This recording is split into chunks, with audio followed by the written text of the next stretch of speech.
Bem-vindos de volta. Damos agora início ao último painel desta conferência anual da APREN.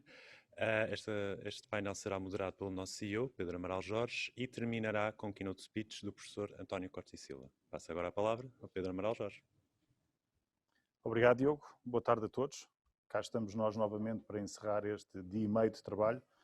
Tenho o prazer de ter comigo hoje aqui em palco e remotamente Raul Filano, CEO da Trustwind, Pedro Norton, CEO da Fineres, Álvaro Brandão Pinto, CEO da Generg e Rui Teixeira, CEO da EDP Renováveis, que agradeço o tempo que nos disponibilizaram para estar aqui hoje.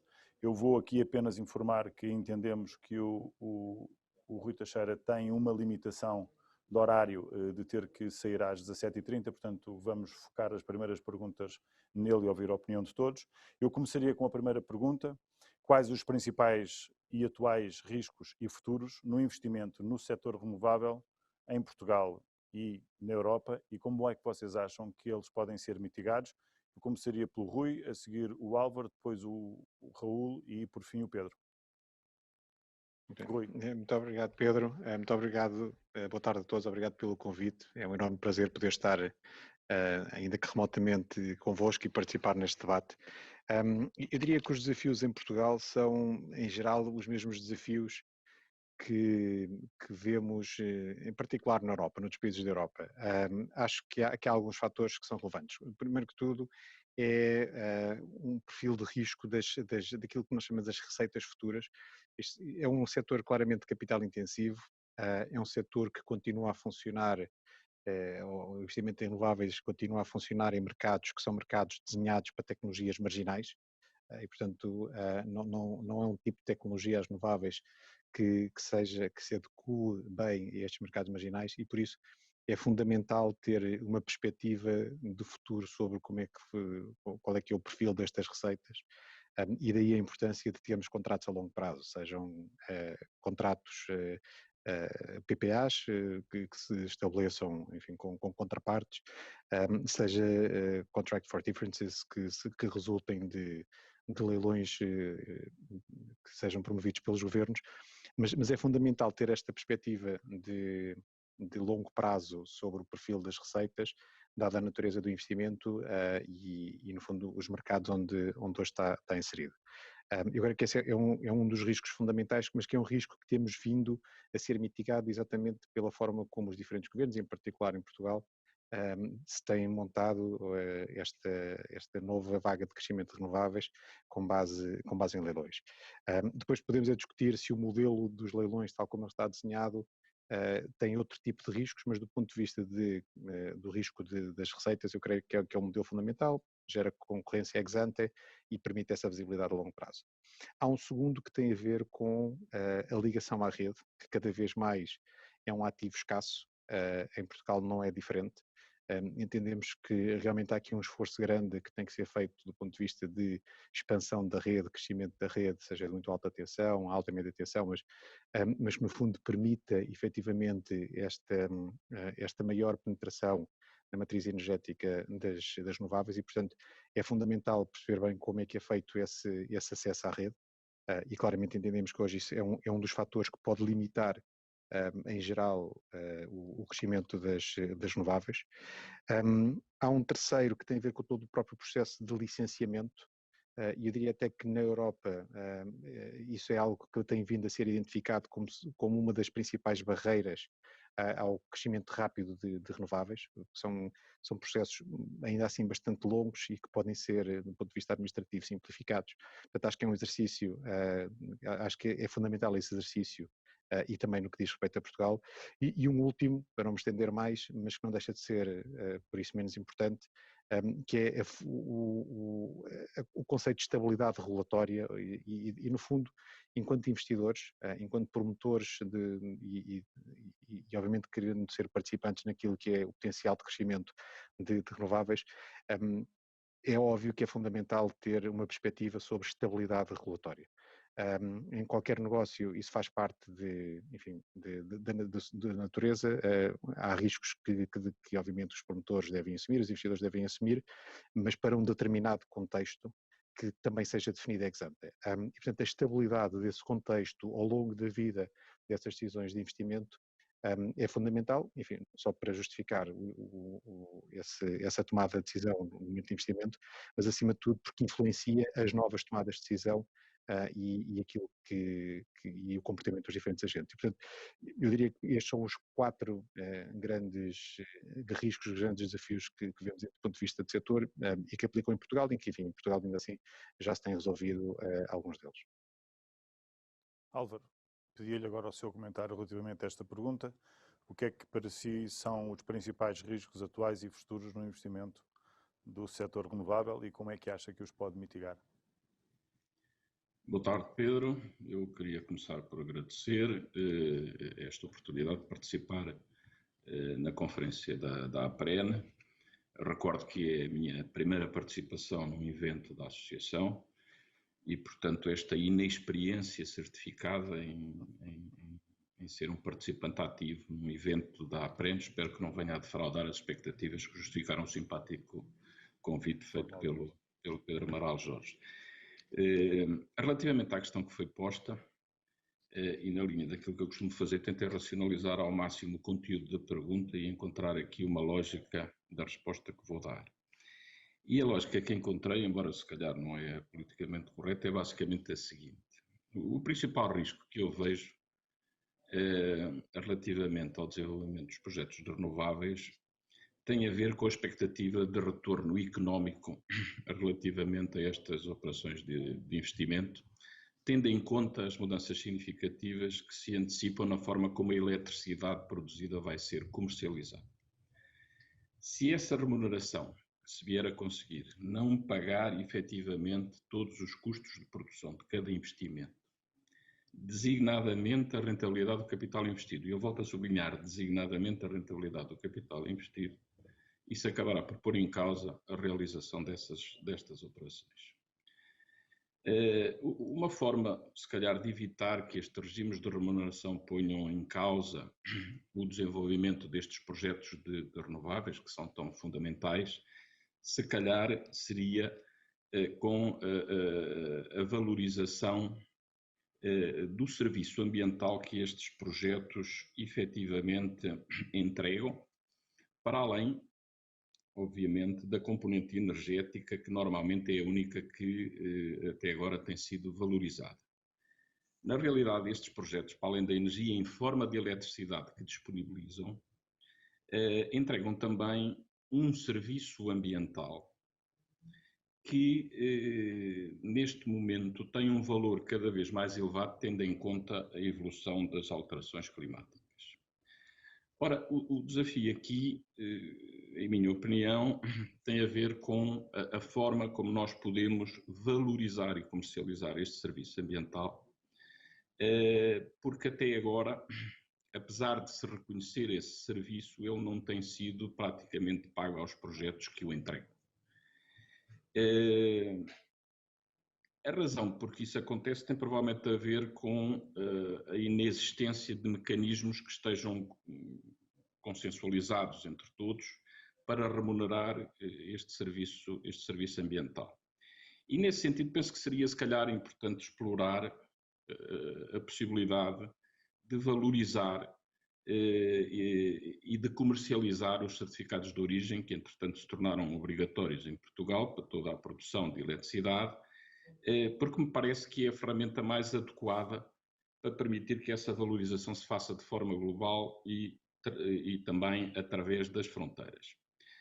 Obviamente que para que isso aconteça, há ainda muito trabalho a fazer, já que a existência do mercado de certificados de origem que possam ser transacionados através das fronteiras, vai obviamente necessitar de um acordo global sobre as regras e os procedimentos a aplicar na comercialização generalizada desse instrumento, e esse trabalho está por fazer.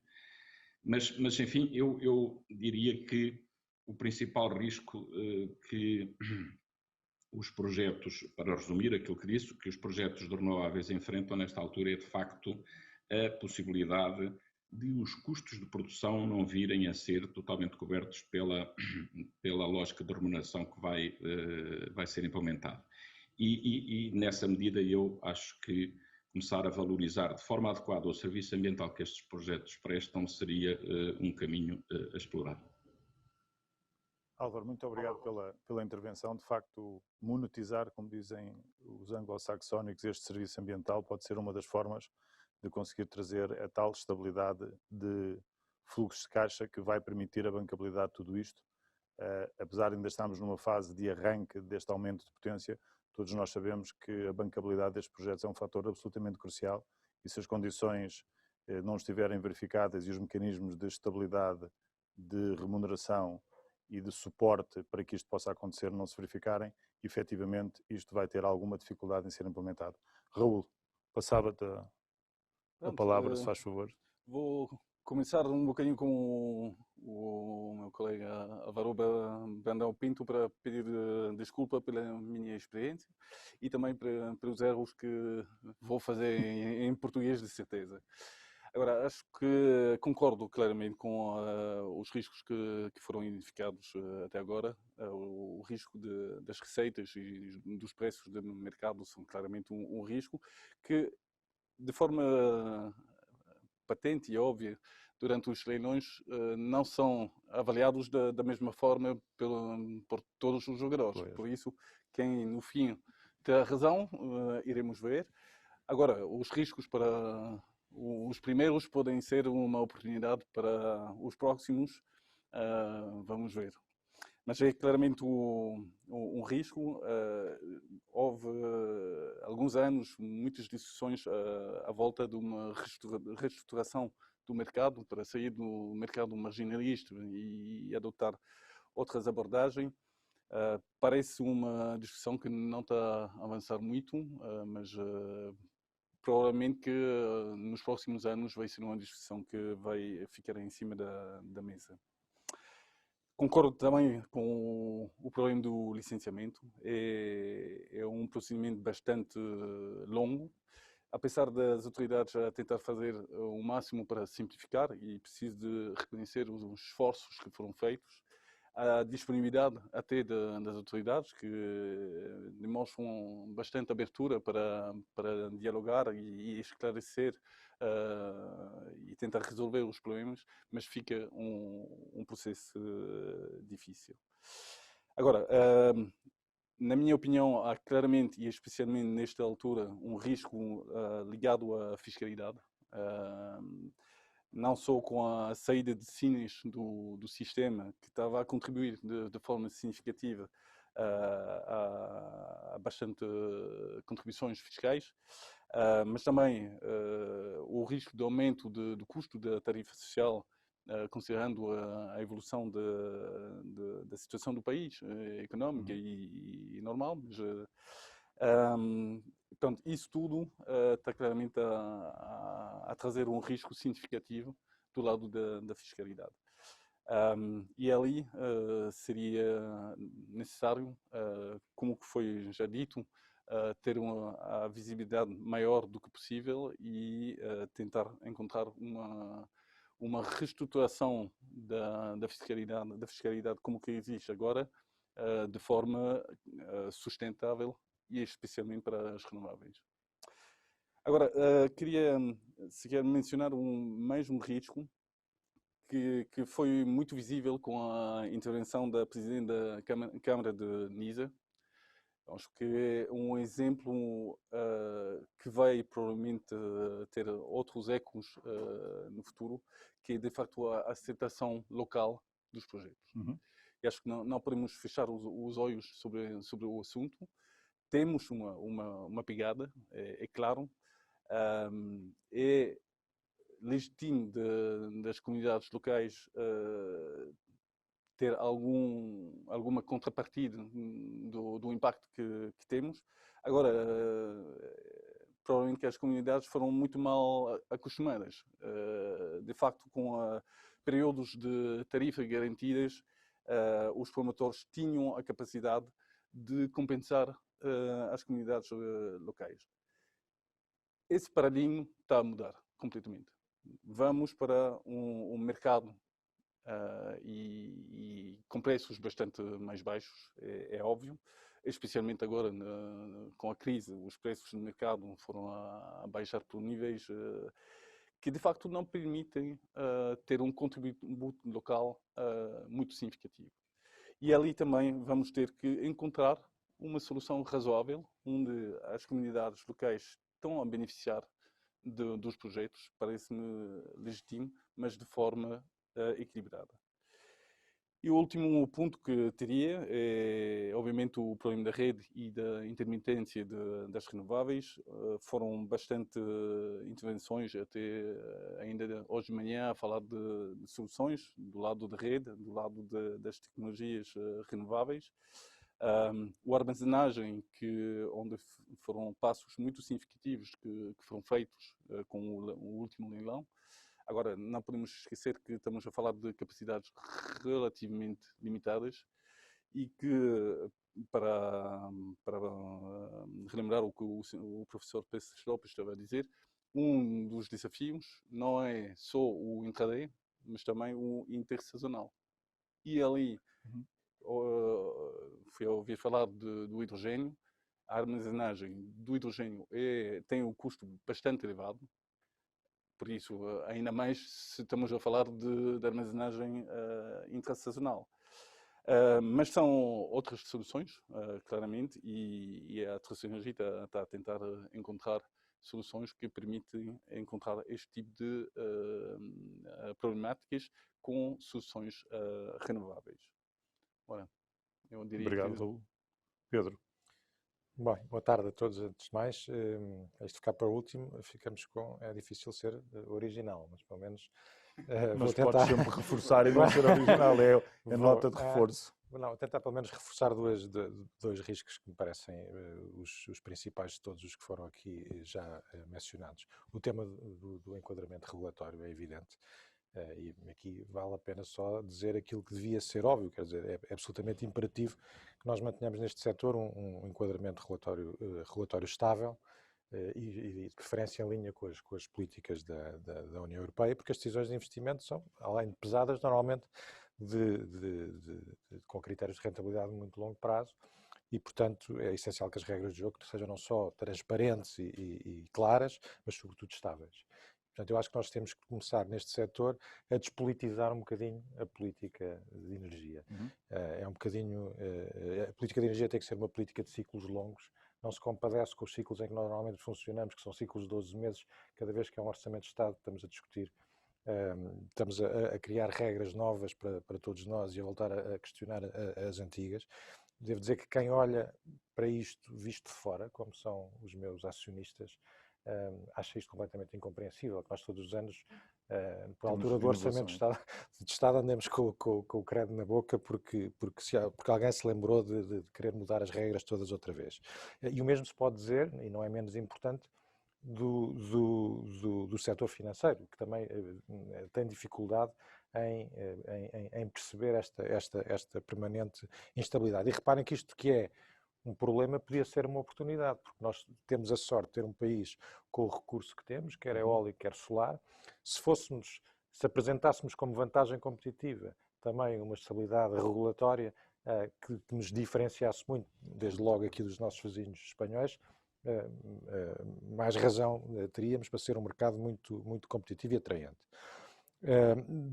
O outro ponto que eu frisaria tem a ver, de facto, com a lógica da necessidade de repensar a mais longo prazo a configuração do mercado. Nós estamos a caminhar, de facto, para um mercado que é cada vez mais baseado em tecnologias de custos fixos e com custos variáveis próximos do zero. E, portanto, é difícil que a prazo imaginar que o mercado possa funcionar puramente numa lógica marginalista. É difícil pensar que o mercado assente puramente numa lógica marginalista seja sustentável e que, portanto, venha a justificar os investimentos todos que são precisos para cumprirmos as metas a que nos propusemos. É evidente que nesta segunda parte este é um debate em que Portugal não pode estar sozinho, nós não vamos resolver este problema sozinho. mas também é um debate que não podemos ter daqui a 10 anos quando for tarde demais, porque senão vamos ter surpresas muito desagradáveis pelo caminho. Portanto, acho que é uma conversa que tem todo o sentido de começar a ter com mais premência desde já. Muito obrigado pela intervenção. Eu vou só deixar uma nota a esse último comentário que é importante. Pelo que eu tenho conhecimento até agora, a DGCOM, que é a Direção-Geral da Comissão Europeia responsável pelos mecanismos de competitividade, mantém ainda na próxima década um mercado marginalista para a eletricidade no mercado europeu. Portanto, não sei se isto tem a ver com alguns países estarem muito atrasados na incorporação de renovável comparativamente com, neste caso, a Península Ibérica e Portugal. Nós, desse ponto de vista, devíamos liderar essa discussão pelas razões certo, óbvias. Estou totalmente de acordo, era só deixar essa nota. E agora, para invertermos, que é para não deixar o espaço, então começo agora por ti, e seguindo na linha do que tu disseste, como é que irá reagir o mercado de eletricidade à crise económica provocada por esta pandemia e se isto terá um cariz de longo prazo, de curto prazo, e como é que tu vês a recuperação, pelo menos, dos preços de mercado? Bom, quer dizer, a primeira reação que o mercado teve foi precisamente essa, foi de uma quebra brutal dos preços de mercado, e é curioso que foi obviamente ditada pelo aumento de penetração das renováveis, por sua vez foi provocado por uma quebra brutal de consumo. Nós tivemos, como é sabido, em abril, preços 65% inferiores ao mesmo período do ano passado, e o que é curioso é que isto nos dá uma espécie de fotografia daquilo que vai ser o nosso futuro quando estivermos habitualmente com este tipo com este nível de penetrações de renováveis, e portanto isto vem pôr muito a nu aquilo que estávamos a falar, as fragilidades do modelo marginalista existente. Portanto, por um lado temos esta consequência, e esta consequência é de longo prazo, na medida em que, enfim, aquilo que tivemos agora, o preço vai reajustar naturalmente no curto prazo, mas sinaliza muito bem como é que vai funcionar um mercado com altas penetrações de fontes renováveis. Há outra consequência que pelo menos nós na Fineres sentimos muito, que tem a ver com um grande aumento da percepção do risco, nomeadamente das entidades financiadoras. Nós sentimos praticamente de forma imediata mais entraves no acesso, nas condições de financiamento aos projetos em mercado que estamos a desenvolver. Nós temos um mercado de PPAs que é, no mínimo, muito incipiente, quer dizer, para ser simpático, e portanto eu julgo que este é importante perceber que esta oscilação brutal de preços de mercado também serviu, e acho que esse efeito não se desvanecerá tão cedo, para fazer as entidades financiadoras terem uma percepção de risco mais elevado do mercado em relação ao mercado de eletricidade. Isso é algo com que vamos ter que nos debater. E, portanto, eu acho que é fundamental responder a estes dois desafios: o desafio da sustentabilidade do mercado per si e a mais a curto prazo, talvez, o desafio do financiamento. Porque se nós queremos não só cumprir as metas, mas dar o contributo que, por exemplo, estamos aqui à espera de António Costa e Silva, que a sua visão, no fundo, aquilo que espera de nós como contributo para a retoma económica. Se nós queremos estar daqui em 2030 com qualquer coisa como 5%, apesar de qualquer coisa como 5% do PIB, precisamos de facto endereçar estes dois problemas agora, que são agudizados pela crise financeira, pela crise económica. Como é que vai reagir e como é que uma empresa da dimensão da ENGIE, capitalização bolsista, mercado de transação de ações, como é que olha para este mercado? É mais fácil, é mais difícil? Pronto, infelizmente as poucas ações que tenho da ENGIE não tiveram uma evolução muito positiva nos últimos meses, por isso já reagiu e pronto, é claro que o mercado reagiu logo à redução do consumo. Agora, para prever no futuro, portanto, é difícil.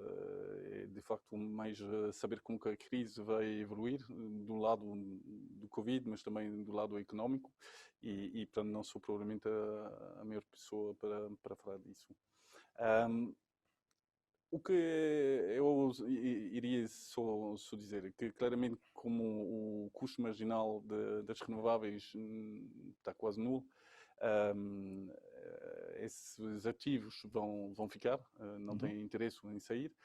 A pressão vai ficar do lado das térmicas, e que tem um custo marginal significativo e onde o preço de mercado pode não manter essas centrais viáveis, e já vemos o impacto logo com a decisão que foi tomada em relação às Sines. Agora, mesmo com uma redução significativa do consumo, vimos em alguns momentos limitados, mas alguns momentos, uma necessidade de ter essas capacidades térmicas ainda no mercado para manter a rede. E vai ser isso o desafio, de facto, encontrar uma solução para viabilizar ativos que só vão ser necessários pontualmente, mas que são fundamentais. Houve uns dias onde os 6 grupos a carvão, apesar da saída do carvão, foram a trabalhar porque era necessário. Por isso é Muito obrigado por esse insight. Álvaro, ia-lhe pedir se nos dava a sua leitura em relação a como é que acha que o mercado de eletricidade e o setor vai reagir à crise económica. Relativamente a essa questão, eu gostava de começar por dizer que acho que o mercado elétrico é claramente um mercado atípico. E é atípico porque, na prática, nós estamos a falar de um mercado onde se comercializa um produto que é indiferenciado e que é produzido por tecnologias com custos de produção também eles diferenciados. E, portanto, não sei como é que se podem montar mercados com estas características.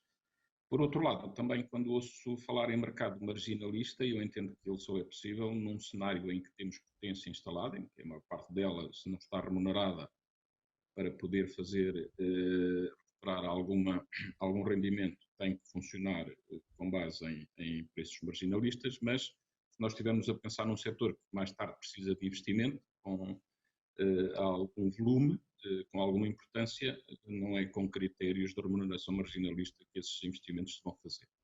De qualquer forma, apesar deste mercado ser atípico, já tivemos a oportunidade de ver que se a crise induzir reduções nos consumos de eletricidade, mesmo assim vão-se notar reduções do preço. E notando-se reduções do preço da eletricidade, obviamente que alguns projetos que estão aí em perspectiva vão ter mais dificuldades do que aquelas que eu enunciava quando comentei a primeira pergunta. Portanto, vão ter mais dificuldade em remunerar adequadamente os seus custos de produção, e eu temo que alguns deles, inclusive, possam não realizar-se se de facto o mercado vier a consolidar essa tendência de depreciação dos preços.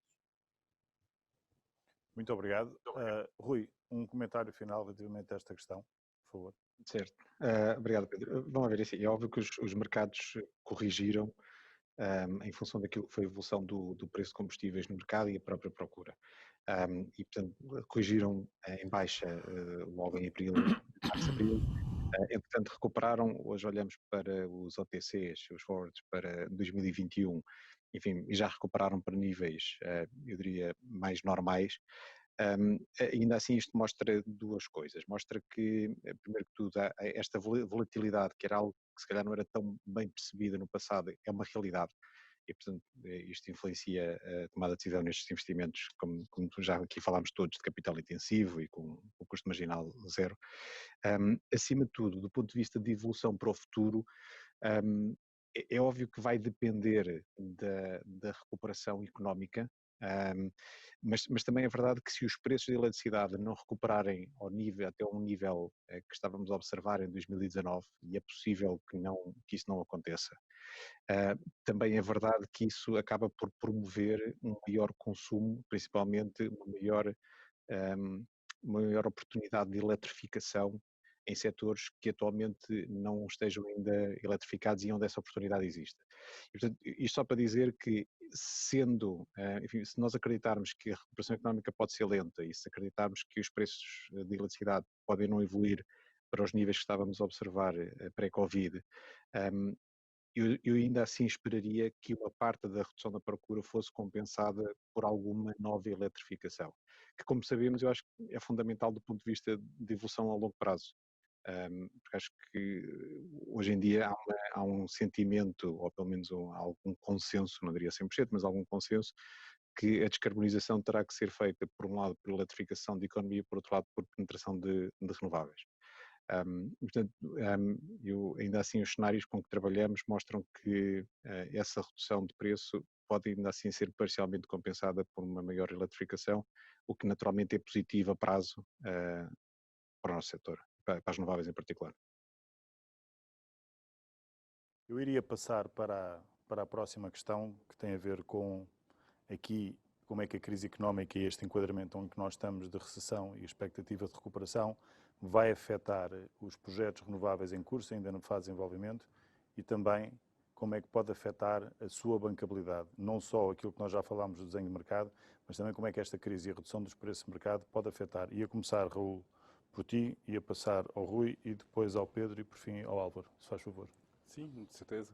Portanto, eu sequer ia começar pelos ativos existentes, porque a crise foi primeiro uma crise de Covid e queria agradecer os nossos fornecedores e prestadores de serviços porque foram esforços gigantes feitos para não perturbar as operações e acho que vale a pena sublinhar. Agora, além disso, para os projetos, é óbvio, mas nós não fomos a ser impactados, mas que houve algumas disrupções de fornecimento de equipamentos. Isso, pronto, é claro. E o impacto maior foi provavelmente no licenciamento, onde ali sim fomos claramente impactados. Temos vários projetos que foram entregados, nomeadamente do lado dos híbridos e sobre equipamento e que de facto ficaram presos nos procedimentos. Tenho toda a compreensão para o atraso, mas é claramente um impacto significativo. Agora, em termos de financiamento, é óbvio que essa volatilidade que efetivamente foi comentado foi sequer esquecida durante algum tempo e de repente ficou muito palpável e vai provavelmente ter um impacto sobre a capacidade de financiamento dos projetos. Mas está compensado por outros impactos da crise. De facto, as renováveis claramente estão no centro da recuperação, estão percebidos como uma solução à crise e são fontes de financiamento novas ou já existentes, mas que ficaram ainda maior, que são disponíveis. Por isso, de facto, um impacto que pode ser um bocadinho mais de prudência das instituições financeiras pode ser compensado por um volume de financiamento ainda maior disponível para os projetos. Raul, obrigado. Eu passaria agora ao Rui então para obter o comentário, por favor, de como é que acha que efetivamente a crise económica, esta redução de preços e já agora incorporando a volatilidade dos preços por incorporação de renovável com variabilidade, como é que isto afeta a sua viabilidade e a própria bancabilidade, sendo que a EDPR tem diferentes formas de se financiar em corporate, em project finance e outros instrumentos também como green bonds. A sua opinião relativamente a este ponto, por favor. Certo. É óbvio, primeiro que tudo, que o Covid-19 acabou por gerar alguma disrupção nas cadeias de abastecimento e por isso projetos que estavam em construção, enfim, sofreram com isso, têm os seus atrasos, em alguns casos há cláusulas de força maior que estão a ser aplicadas e aqui não falo especificamente de projetos da EDP Renováveis, mas enfim, mas em geral isto aconteceu um pouco em vários mercados. E, portanto, eu diria que isso foi uma realidade, salvo algumas raras exceções que eu tenho conhecido, ainda assim não se prejudicou de forma estrutural a viabilidade económica e aquilo que foi o fundamento da decisão de investimento. Portanto, eu diria que realmente há algum atraso, acho que não há dúvidas sobre isso, mas sem que isso provoque uma alteração estrutural da expectativa do retorno sobre estes investimentos. No que diz respeito à bancabilidade, a forma como cada vez mais olho para isto é, se o projeto intrinsecamente for bom, se tiver um bom off-taker de energia, com um bom risco, perfil de risco de contraparte, seja porque é um governo com credibilidade em termos de manutenção da regulação, seja porque é uma contraparte privada com quem se assina um PPA de longo prazo, havendo essa visibilidade e esse perfil de risco baixo sobre as receitas, eu diria que hoje em dia é relativamente fácil encontrar financiamento. Aliás, uma das demonstrações disso é que há diferentes transações que fomos vendo que foram ocorrendo no mercado e, portanto, aqui bancabilidade não só numa ótica de dívida, mas também de capitais, de equity, em que até houve uma valorização deste tipo de ativos, exatamente porque como vivemos num contexto de taxas de juros tão baixas e que vão continuar, do meu ponto de vista eu acho que isso vai ser inevitável, este tipo de investimentos, desde que tenham um bom perfil de risco, desde que tenham qualidade, são muito interessantes para investidores que estão à procura de yield. Em paralelo, é expectável que alguns bancos possam ter alguma limitação de balanço a fazer mais investimentos, portanto eu não excluiria isso da equação, mas também é verdade que do ponto de vista do mercado de capitais do lado da dívida, existe um enorme apetite por este tipo de investimentos, de ativos em renováveis. A própria União Europeia, eu acho que ao contrário do que se passou na crise em 2010, 2012, em que se demorou muito tempo a encontrar mecanismos de recuperação, agora foi bastante rápida e, portanto, claramente definiu pacotes de recuperação e que ao ter toda a parte de descarbonização no centro da recuperação e vão existir mecanismos de financiamento que vão chegar mais rapidamente às renováveis, portanto, a projetos de renováveis. Eu acredito honestamente que a bancabilidade dos projetos acabará por estar, ainda assim, enfim, eu não vou dizer assegurada, mas eu acho que não vai sofrer tanto como sofreu, por exemplo, na crise que vivemos em 2010, 2012, desde que os projetos tenham essa qualidade e, portanto, intrinsecamente tenham uma boa qualidade, regulatoriamente existe essa estabilidade e que exista uma contraparte credível para comprar energia a longo prazo. Rui, muito obrigado pela sua intervenção. Confirmo só se efetivamente às 17h30 tem que nos deixar, porque se for esse o caso, então nós pedimos já de si, agradecendo a sua contribuição. Tivemos aqui um pequeno atraso que acontece sempre nestes eventos e contamos consigo em próximas edições do Congresso da APREN do Portugal Renewable Summit. Rui, muito obrigado. Até à próxima. Obrigado, será um prazer e peço imensa desculpa, realmente não consigo mesmo ficar mais do que às 17h30. Estas coisas acontecem, são constrangimentos de agenda. Muito obrigado, Rui, uma vez mais. Obrigado. Pedro, passo a bola. Bem, para além dos temas que, enfim, de algumas disrupções de facto de cadeias de fornecimento que, enfim, que julgo que enfim, vieram revelar algumas fragilidades, mas que são ultrapassáveis, julgo que no curto e médio prazo e que no limite podem até abrir algum tipo de transformada em oportunidades e mais para o lado dos fabricantes do que propriamente para nós produtores. Sentimos também o mesmo problema com o tema dos licenciamentos, não é? Basicamente o Estado esteve parado durante vários meses e, portanto, todos nós que tínhamos projetos, quer nos híbridos, quer sobre equipamentos, ficaram longamente parados. E depois temos o tema da bancabilidade. Eu aí distinguiria duas coisas. Uma coisa é,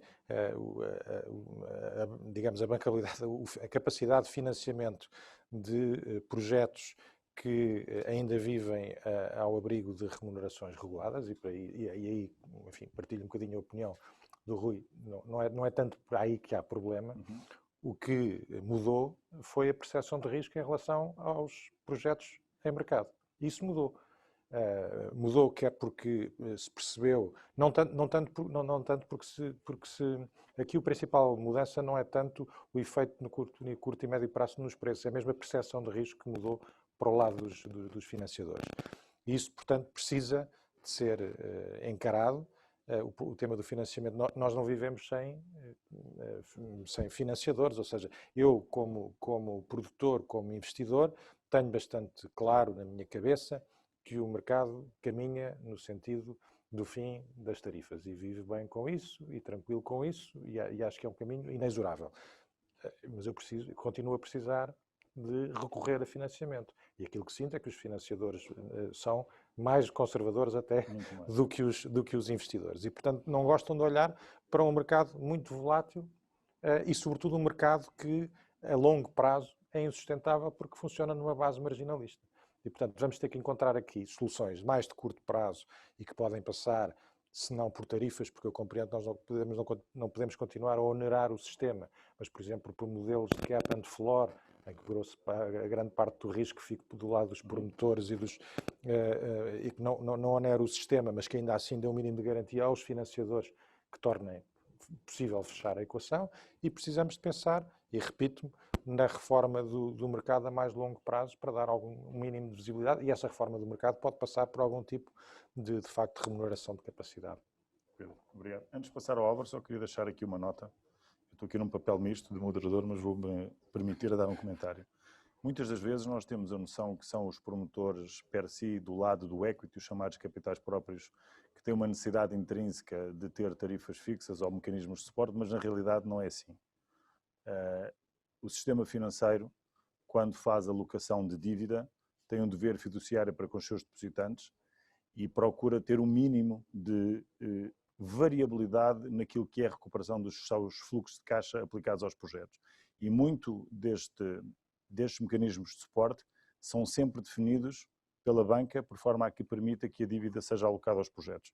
E não esquecer que os acionistas, por ordem de prioridade, relativamente ao reembolso de todo o capital emprego nos projetos, são sempre os últimos a ser reembolsados. E é importante nós termos isto em mente, porque muitas das vezes isto não se percebe, e a banca, e aqui estou a caminhar em águas difíceis, mas vou-me permitir, a banca tem que efetivamente também olhar para esta variabilidade do mercado spot, olhar também como é que vai financiar projetos, e não pode pensar que só pode ter project finance e fluxos de caixa estáveis, porque esse mundo está mais ou menos a acabar. E acho que os promotores e a banca têm que ter um diálogo aberto de perceber como é que estes riscos se mitigam, não em todos os pontos da curva, mas dentro de intervalos onde umas vezes não dá para cumprir os covenants do Project Finance e noutras dá, e tem que se arranjar aqui uma solução estratégica que permita que efetivamente a banca venha para este novo modelo, senão temos aqui uma política energética que não está casada com uma lógica financeira.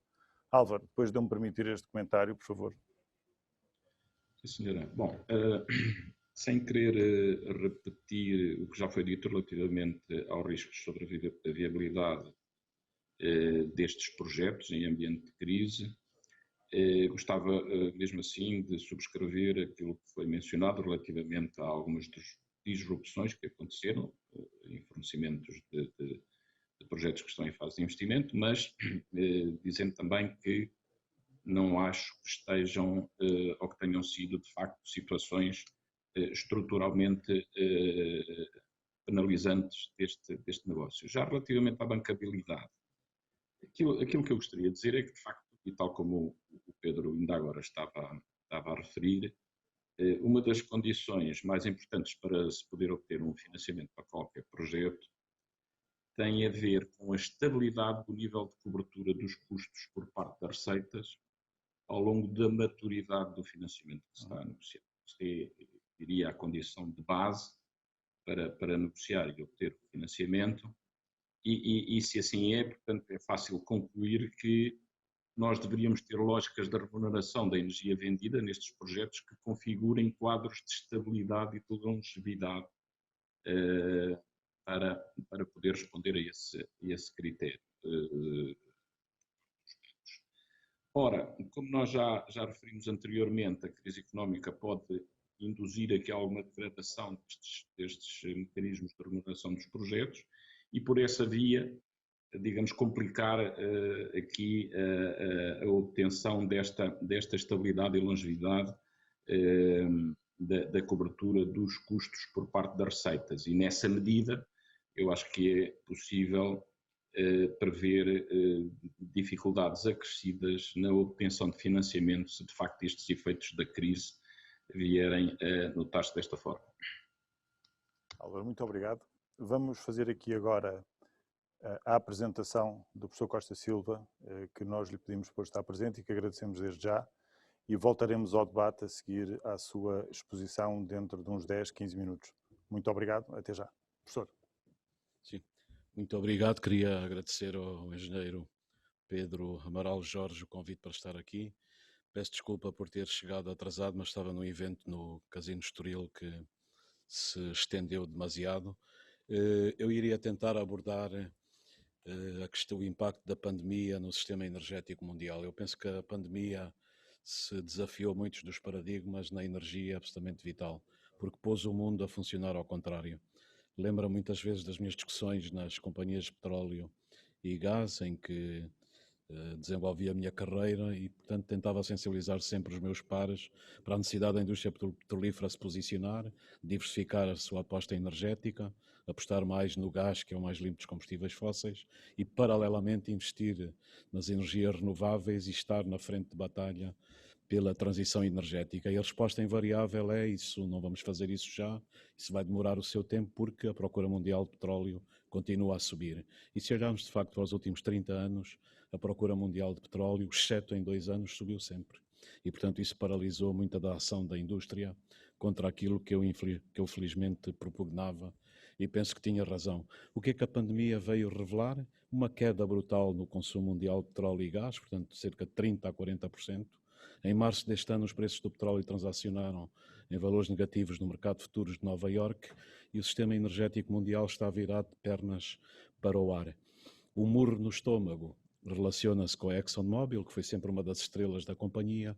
A ExxonMobil, desde 1928, era a estrela do índice Dow Jones Industrial nos Estados Unidos e foi removida do índice, porque a sua capitalização bolsista hoje é inferior à da Nike, que fabrica sapatilhas desportivas. E, portanto, o paradigma energético está sob tensão.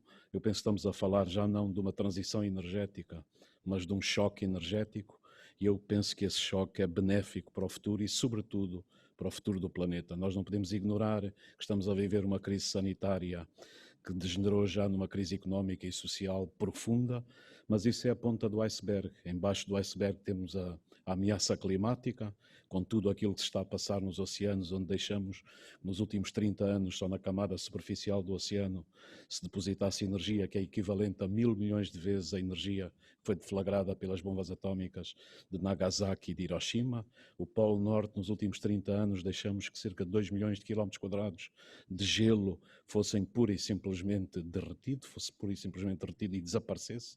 E atenção, o gelo é um dos grandes estabilizadores climáticos da Terra, porque ele reflete parte da energia solar, e esse coeficiente de reflexão da energia solar, o albedo planetário, se entra em instabilidade, a vida da civilização, a vida das sociedades vai ser muito, muito difícil. E, portanto, o que é que se passa? Está no centro desta mudança hoje. Nós temos que apostar completamente na descarbonização, na transição energética acelerada, na eletrificação de todas as economias mundiais, sob o risco, não o fazendo, de enfrentarmos o caos de uma mudança climática descontrolada. E isso seria perfeitamente nocivo para todo o planeta. Qual é o vencedor de toda esta equação energética? São as energias renováveis. Curiosamente, enquanto o colapso da procura mundial de petróleo e gás foi absolutamente fulgurante, nós temos, durante estes meses da pandemia, a nível global, o aumento do consumo das energias renováveis. E se olharmos para as empresas americanas de energias renováveis que estão cotadas no mercado de futuros de Nova Iorque, as ações dessas empresas subiram 45% desde o princípio do ano. Portanto, eu estou convencido que, independentemente das dificuldades que os projetos no curto e médio prazo venham a enfrentar, há aqui uma equação muito favorável e que alinha com o desígnio da União Europeia e com aquilo que se está a passar a nível do planeta. E porquê? Porque a questão fulcral para mim é a atitude dos investidores. E o que é que se passou com a atitude dos investidores?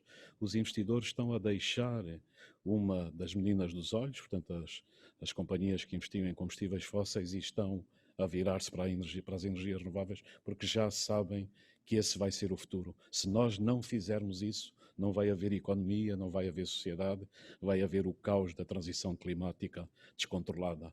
E, portanto, em linhas gerais, nós temos hoje cerca de 5% da matriz energética mundial que é preenchida por energias renováveis, e o desígnio é subir para 25% em 10 anos, e depois para 50% até 2050.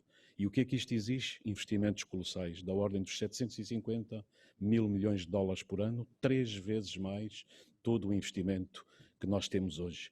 Mas eu penso que essa transição é inapelável. No fundo, o que estamos aqui a verificar é que há uma velha, eu disse isso em março, curiosamente, eu penso que foi um sinal quando o preço do petróleo transacionou em valores negativos. Nós estamos a assistir ao fim de uma ordem energética baseada no petróleo, para passarmos a uma ordem energética baseada na eletricidade. E, portanto, vamos passar, digamos, de um sistema energético que era muito dominado pelos petroestados para um sistema energético que vai ser dominado pelos eletroestados. E o maior eletroestado do mundo chama-se China. A China é o maior investidor mundial em energias renováveis, investe de forma colossal em todas as suas infraestruturas energéticas, investe no armazenamento dos minerais estratégicos como o cobalto. Portanto, lançou um programa de armazenamento nos últimos meses absolutamente fulgurante para controlar esses minerais estratégicos. E atenção, a China hoje produz 72% de todos os componentes da energia solar, do cluster da energia solar, produz 69% das baterias mundiais de lítio e produz cerca de 50% de tudo o que está relacionado com a energia eólica.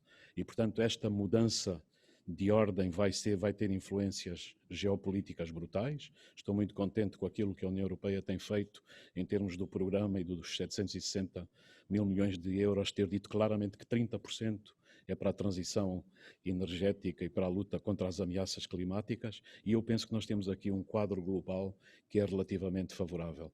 Sobre as energias renováveis em Portugal, eu desde há muitos anos, desde o início, fui defensor do investimento forte do país nas energias renováveis. Nós temos hoje um cluster que funciona, tem os seus problemas. Quais são os problemas fundamentais? E penso que o nosso painel aqui abordou muitos deles. O primeiro é da estabilidade regulatória e contratual.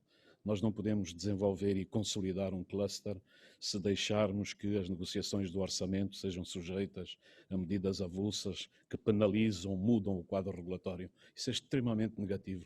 E nós não podemos brincar com este setor, porque este setor é o setor do futuro. Depois, preocupa-me também a estabilidade económica dos projetos. Eu estou convencido, desde há muitos anos que digo isto, que a energia solar vai ser uma das grandes energias deste século.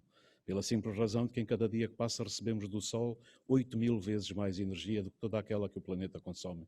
E, portanto, isto é absolutamente essencial, apostar na energia solar. Mas no nosso país temos de ter muito cuidado com a modelagem do sistema energético global, com o desenvolvimento dos vários setores das energias renováveis, com a sua integração, com as questões de escala, não só ter atenção à grande escala, por exemplo, do solar, mas também à pequena escala, que está relacionada com a descentralização da produção, com o autoconsumo, e tem que se gerir tudo isso. A nossa economia será cada vez mais resiliente se nós dermos atenção às questões locais, à questão da descentralização da produção energética e também ao autoconsumo, e, portanto, as medidas têm que ser integradas numa perspectiva global que acentue todas essas condições. Estou também preocupado com um dos grandes problemas que pode ser uma oportunidade, que é a questão do armazenamento. Nós temos que também apostar no armazenamento, e é por isso que aí, muito provavelmente, a questão do hidrogênio, desde que seja bem desenhada e seja modular, pode ter um papel fulcral, porque o hidrogênio é já uma matéria-prima da indústria petroquímica, mas pode substituir o gás natural, pode competir na mobilidade, inclusive com os carros elétricos, porque tem uma densidade energética muito interessante e pode ser um elemento fundamental no sistema de armazenamento, funcionando como backup das energias renováveis. Mas como há 4 grandes tecnologias de produção de hidrogênio, algumas são, do ponto de vista competitivo, são muito eficazes. O hidrogênio pode ser produzido por oxidação parcial, por reformação do gás natural, mas também por pirólise e gasificação da biomassa florestal, pode abrir uma outra fileira, e por eletrólise da água. Quando se usa para essa eletrólise fontes de energia renovável, estamos a falar de hidrogênio verde, os custos ainda hoje são caros. E, portanto, nos próximos 10 anos eles têm que ser reduzidos. Penso que aí o papel do Estado e do Governo deve ser um papel de facilitar o desenvolvimento destas fileiras, mas tendo em atenção a consolidação de todo o cluster. E a questão do hidrogênio só se pode discutir no contexto da descarbonização da economia portuguesa. E, portanto, há várias indústrias, como a siderúrgica, como a petroquímica, como a indústria dos cimentos, que têm apostas muito fortes no plano da descarbonização da economia. A indústria siderúrgica, substituindo os altos fornos pelos fornos elétricos, só aí cerca de 2/3 das emissões são reduzidas. A indústria dos cimentos é outra grande revelação, com a utilização de métodos de fusão, o coprocessamento dos resíduos também pode reduzir significativamente as emissões, e a indústria petroquímica utilizando o hidrogênio. Qual é o ponto que nós temos aqui que definir com muita clareza? É o que é que queremos fazer com a energia do nosso país. Não tenho dúvida absolutamente nenhuma, temos um potencial muito elevado a nível de energias renováveis, não só a eólica, onshore, a solar, mas também tudo aquilo que tem a ver com o offshore. Mas para desenvolver todos esses projetos, os projetos têm que ter estabilidade económica, têm que gerar receitas, têm que basear-se não só nessa luta indómita por ter pontos de acesso à rede, mas depois disso criar valor, criar riqueza e desenvolver todo o cluster. E se o país se definir em termos de futuro como explorando todo o seu potencial em energias renováveis e poder exportar energias renováveis, nós aí poderemos ter uma abordagem muito mais concatenada e consistente. Eu creio que a Europa vai precisar das energias renováveis como o mundo, vai ser parte fulcral da solução da equação energética e da descarbonização da economia. Agora nós sabemos que o mercado europeu integrado e o mercado europeu único da energia não funcionam, e portanto como é que vamos sair daqui? Temos que equacionar todas estas questões. E uma nota final também em termos de oportunidades. Nesta transição que eu penso que vai ocorrer, aliás, recentemente a BP, que tem sempre análises muito sustentadas, diz algo que também já disse em março deste ano, muito provavelmente 2019 foi o ano em que se atingiu o pico da procura mundial de petróleo, o planeta consumiu 100 milhões de barris por dia. Vamos ver o que é que vamos fazer em termos de sociedades e de civilizações quando a pandemia desaparecer. Já há estudos da Universidade de York, se continuar o business as usual, nós podemos ultrapassar este pico. Eu creio que isso não vai acontecer, porque é uma sensibilidade muito forte no mundo, desde os governos, desde as populações, desde as comunidades e sobretudo dos jovens, que nós temos que fazer essa transição. E fazendo essa transição abre imensas oportunidades económicas, desde logo, por exemplo, para os equipamentos. Nós temos hoje muitos dos nossos equipamentos baseados no paradigma da combustão, muitos deles mudar para o paradigma das correntes elétricas e das baterias, e só essa transição pode eventualmente abrir mais perspectivas para o futuro. Obrigado.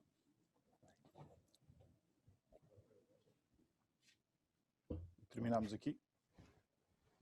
Bom, professor, muito obrigado pela sua exposição. Vou convidá-lo a juntar-se a nós. Temos aqui ainda mais 2 questões para abordar e vamos ouvir também algumas questões do público. Eu passaria agora a esta pergunta ao Álvaro Brandão Pinto. Como é que acha que irá a crise económica afetar os objetivos nacionais do Plano Nacional de Energia e Clima?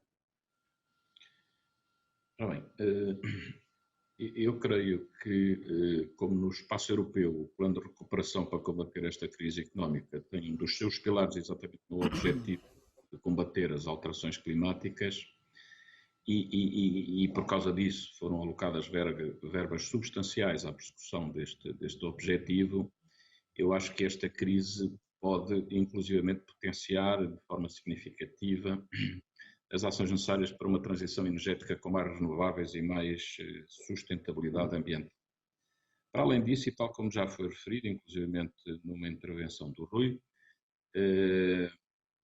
há aqui um objetivo também de eletrificação, e agora também foi referido pelo professor Costa e Silva, há um objetivo de eletrificação de setores de atividade económica que estavam fora, digamos, desse tipo de utilização energética e que, por essa via, potenciarão o aumento de consumos de eletricidade,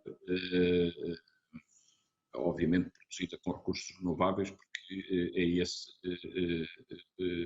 a base que justifica, de facto, a eletrificação desses setores, porque, na prática, o que se procura é uma descarbonização da economia. E, portanto, apesar da crise e tendo em conta estes fatores que eu referi, eu julgo que não vamos sofrer neste setor de renováveis um impacto negativo. Bom, Pedro.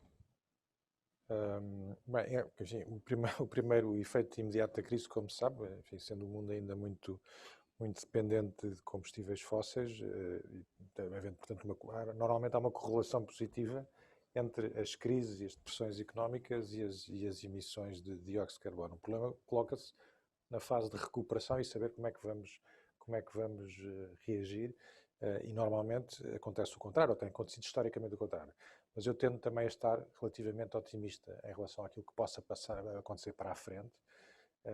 E, portanto, não acreditar que isso não vai pôr em perigo as metas da União Europeia, e diria que por duas razões. A primeira é porque, de facto, como dizia o professor Costa e Silva, há de facto um despertar de consciência, e acho que aí o ano 2019 foi provavelmente um ano absolutamente charneira no despertar das consciências a nível mundial para a importância da transição energética e das crises climáticas. Basta pensar que, por exemplo, no relatório de riscos globais do World Economic Forum de julho de 2019, os 5 riscos identificados como mais prementes eram riscos relacionados com a emergência climática, ou pelo menos com riscos ambientais. E, por outro lado, sabemos que, e não é seguramente um acaso, toda esta preocupação se tem transformado em ação política e, portanto, sabemos que, por exemplo, ao nível da Europa, da Comissão Europeia, ela está muito plasmada, quer no Pacto Ecológico Europeu, quer na Lei do Clima, quer no Plano de Recuperação agora aprovado em julho, e acho que em Portugal ela também tem tido um eco, mais recente dos quais no plano de recuperação e resiliência que o Governo apresentou e que é muito baseado na visão do professor Costa e Silva. E, portanto, eu acho que, apesar de muito ambiciosas, estão ao nosso alcance o cumprimento das metas, quer do PNEC, quer do Retorno Nacional para a Neutralidade Carbónica. Acho que o país está na direção certa, apesar de todas as dificuldades que aqui discutimos. Apesar disso tudo, continuo otimista. Talvez só chamasse aqui a atenção para uma coisa que enfim, que já foi aqui abordada, mas que eu acho que é crítico resolver. Voltar ao tema da burocracia e do tema dos licenciamentos. Ou seja, nós temos que, de facto, se queremos cumprir estas metas, temos que resolver o problema da carga burocrática dos licenciamentos, a carga burocrática que as empresas deste setor estão sujeitas.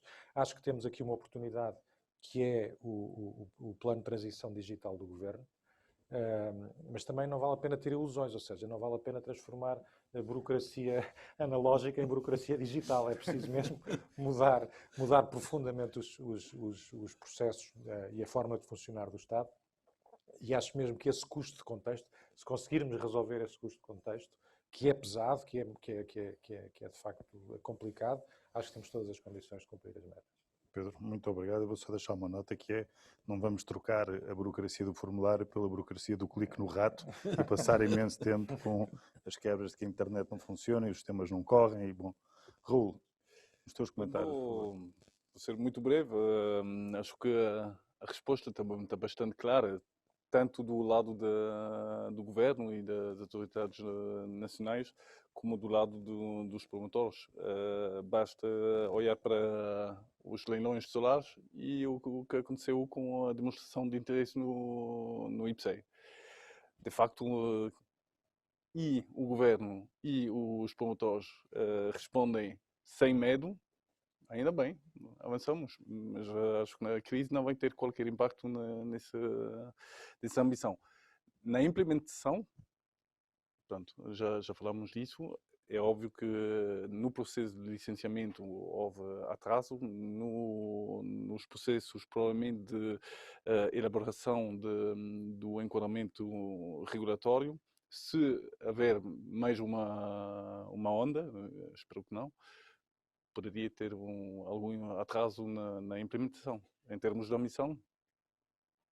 Eu, antes de passar esta questão ao professor Costa Silva, eu só gostava de deixar aqui uma nota. Bem, mais uma vez vou-me atrever porque estou em dual posição.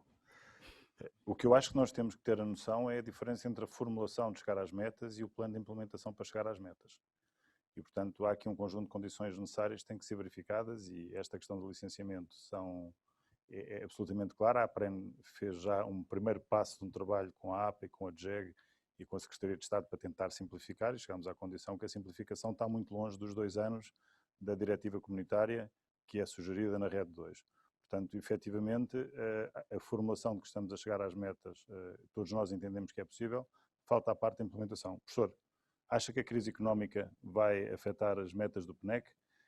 Para cima, para baixo? O que é que lhe parece? Eu espero que a crise afete para cima, não é? Porque é esse o caminho para se resolverem todos os problemas. E, portanto, isso exige, como estava a dizer o Dr. Pedro Norton, uma atuação diferente a nível da administração pública, resolver muito o problema do licenciamento, portanto, ter muita atenção às empresas, de tudo aquilo que eu me apercebi. As empresas, quando têm que interagir com o Estado, falam com 6, 7 organismos, cada um deles dá um parecer, o Estado é muito reativo e muito defensivo. O Estado, a máquina da administração pública, tem uma cultura burocrática profundíssima e, portanto, está preparado não para servir o público, não para servir os projetos, mas para se defender dentro desta cultura burocrática. Se nós não mudarmos isso, não vamos conseguir não só preencher as metas e mesmo ultrapassá-las. E por isso é que eu, na visão estratégica, propus um grande programa de digitalização da administração pública. Só que não se consegue fazer a digitalização da administração pública sem atrair jovens, informáticos, engenheiros, e portanto o programa é para as pessoas que estão perto da reforma, negociar-se a reforma, injetar sangue novo na administração pública, ver bem a questão das carreiras, atrair estes jovens informáticos.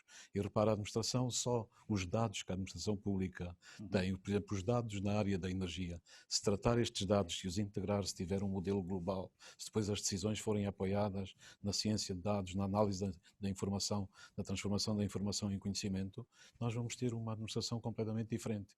Mas isto tem que ser feito também exigindo à administração que seja mais transparente na prestação de contas, que tenha portais onde explique muito bem como é que as coisas se vão processar, como é que os projetos vão ser alocados, em que as pessoas possam escrutinar a própria execução dos projetos. Eu penso que isso é muito, muito importante. E, portanto, eu acho que temos aqui uma oportunidade única para mudar uma série de coisas. Se isso não se fizer, vai ser extremamente difícil. Eu fico sempre muito triste porque as empresas agora contactam-me com muita frequência. Por exemplo, há uma empresa que quer desenvolver um grande projeto de aquacultura. O projeto já passou todos os órgãos e mais alguns, incluindo a APA. E agora há no fim um diretor-geral que decide, sabe, discricionariamente, que o projeto tem que voltar, não sei onde, tem investidores internacionais, tem empresas portuguesas, é um investimento crucial para o país e nós andamos a brincar com o futuro. Isto não pode pura e simplesmente acontecer. A administração pública é extremamente reativa. Há áreas de excelência, peço desculpa por dizer isso, há áreas de excelência, há outras muito más.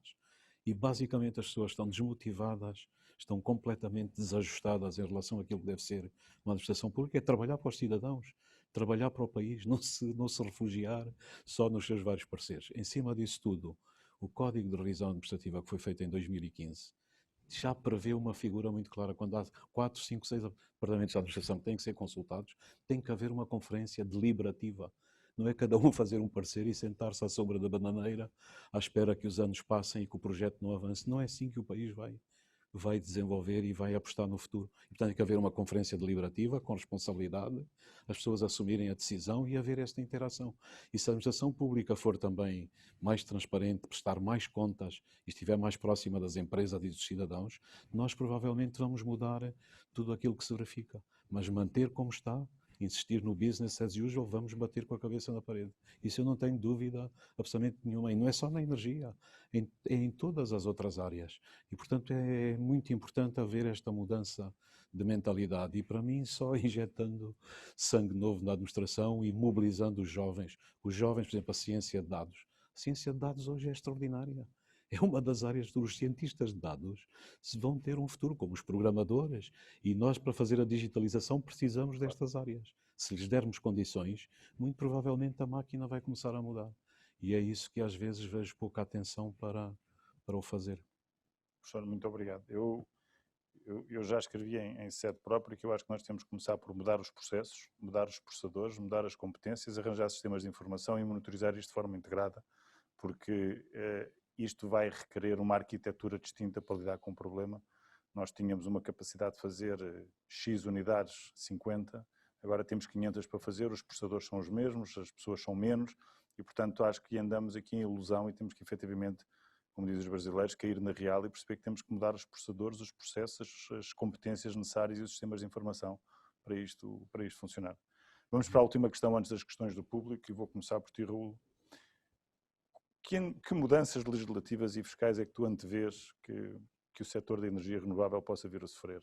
Ou para bom ou para mal? Eu primeiro ia sublinhar o que já aconteceu, e nomeadamente a decisão de facto remover a disponibilidade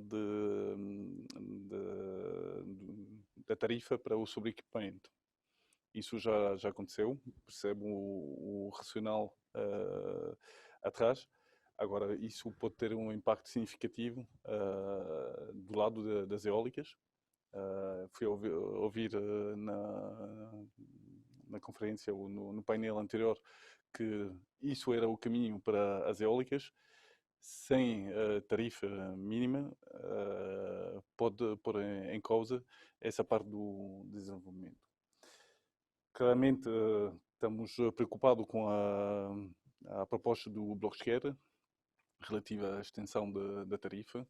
Isso, em termos de imagem do país, claramente seria um desastre, acho eu. Em termos de imagem do país, basta discutir, não é preciso concretizar, basta Exatamente. discutir. Pronto, Basta sair Só no pôr em jornal. pausa. exatamente. E pronto, além disso, o que já fui a referir no início, na primeira questão, é o risco fiscal, porque é claro que a situação do país pronto, foi a piorar, pelo menos do lado das contas públicas, e pronto, ali a questão vai ser qual vai ser a solução e a abordagem do governo, e isso claramente é um risco para o setor. Pedro. Bem, enfim, talvez mais do que olhar para trás, olhar um bocadinho para a frente. Nós falámos aqui muito de estabilidade regulatória e eu continuo a achar que esse é um marco fundamental e é uma característica que tem que ser fundamental no nosso sistema, mas isso não é incompatível necessariamente com nós olharmos para o tema da fiscalidade no sentido de começar a programar uma verdadeira reforma da fiscalidade e uma fiscalidade verde neste país. Portanto, tentando encontrar mecanismos que podem ser neutrais para o Estado, mas que podem penalizar os setores poluentes e encontrar medidas de incentivos para os setores que permita enfim, que contribuem para a descarbonização da economia. E é bom lembrar que este setor, o setor eletroprodutor, só no ano passado evitou emissões na ordem dos 15 milhões de toneladas de CO2. E, portanto, é claramente é quase um absurdo não fazer este esforço, que pode ser, repito, fiscalmente neutral, mas que pode dar os incentivos certos para que se acelere a transição energética. E eu acho que para o ano, se não estou em erro, vamos ter uma oportunidade de ouro para discutir isso, na medida em que há a revisão da fiscalidade, da diretiva da fiscalidade energética da União Europeia, e aliás é o próprio documento de avaliação da atual diretiva que reconhece que a atual diretiva não dá qualquer tipo de incentivo, não faz qualquer tipo de discriminação entre as fontes de geração de energia e que, portanto, é preciso mudá-la, e eu acho que essa seria a oportunidade de ouro para nós em Portugal também pensarmos numa reforma da fiscalidade verde. Muito obrigado, Pedro. Álvaro, temos que alinhar a política energética com a política fiscal. Poderia-nos dar os seus comentários, quais são as expectativas relativamente a eventuais alterações legislativas e fiscais a afetar o setor da energia renovável? Eu gostava de começar a minha resposta dizendo que esta foi a pergunta que mais me assustou neste debate. Até porque está feita da seguinte forma: como irão as mudanças legislativas e fiscais afetar o setor da energia renovável? É uma a premissa pergunta já está a dar como proposital, adquirido que vão haver mudanças legislativas e fiscais ainda por cima vão afetar o setor da energia.